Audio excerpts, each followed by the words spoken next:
My name is Shelty Albuan and this is 10,000 Days of Being Better.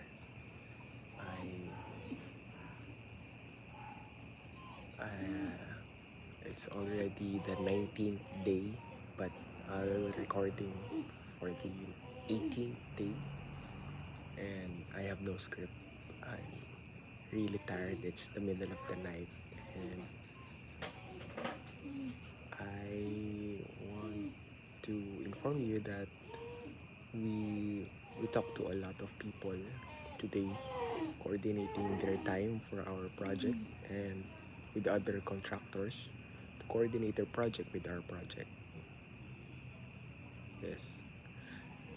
So tomorrow I'll be fixing some papers, legal papers for tax and stuff. Yes. Wish me luck. Day 19 tomorrow. Day 18 today. Thank you, Lord. Praise God.